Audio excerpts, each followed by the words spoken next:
Assalamualaikum warahmatullahi wabarakatuh. Perkenalkan, nama saya Muhammad Basar Zulkifli dari kelas 2B Teknik Informatika. Di sini saya akan menjelaskan tentang sejarah perkembangan komputer. Yang pertama di sini ada alat pengolahan data. Yang pertama itu alat manual atau manual device, alat mekanik mechanical device, alat mekanik elektronika electromechanical device, dan yang keempat adalah alat electronic device. Ini contoh, ini adalah kertas, abakus, beberapa contoh dari ini ya, zaman yang dahulu. Pertama ada Shikar kalkulator, dua mesin penghitung De Colmar, yang ketiga adalah Babbage Analytical Engine. Yang pertama itu ada generasi komputer.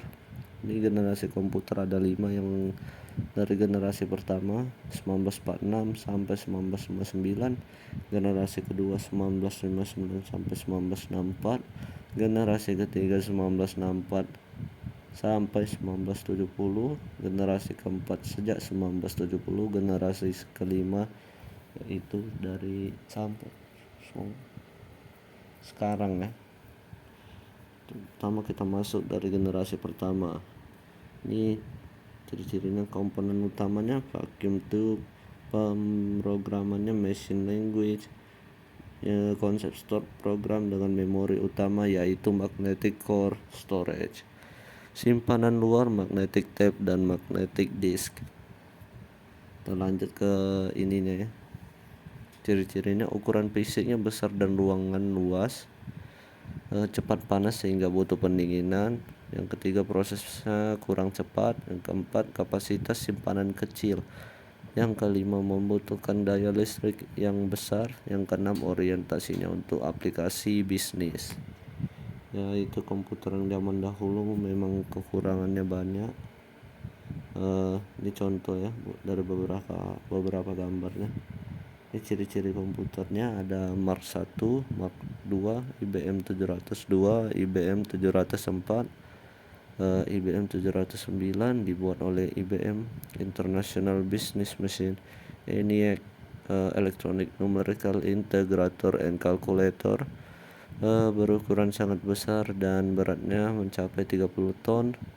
Itu tahun 1946. EDVEC, Electronic Discrete Variable Automatic Computer, memori untuk menampung program data, tahun 1946. UNIVAC 1, Universal Automatic Computer, komputer komersil pertama, tahun 1951. Yang kedua ada generasi kedua ya, komponen terbuat dari transistor. Ini bahan-bahannya menggunakan bahasa tingkat tinggi seperti Fortran, COBOL, dan algoritma. Kapasitas memori sudah cukup besar dengan perkembangan dari magnetic core storage dan dapat menyimpan puluhan ribu karakter. Yang keempat, simpanan luar magnetic tape dan magnetic disk. Yang terakhir ada kemampuan proses real time dan time sharing. Informasi dapat langsung diproses dan beberapa pemakai dapat bersama menggunakan komputer. Karakteristiknya: ukuran lebih kecil dari generasi pertama, proses yang dilakukan lebih cepat, sedikit daya listrik, dan orientasi tidak hanya bisnis, bisa juga teknik. Dicontoh dari gambar salah satu dari komputernya. Itu terdiri dari beberapa komputer juga, ada IBM 7070, IBM 7080, IBM 1400, dan IBM 1600. UNIVAC 3, UNIVAC SS80, UNIVAC SS90, dan UNIVAC 1107 dari NCR 300 atau National Cash Register. Generasi ketiga 1964 sampai 1970 ya. Menggunakan IC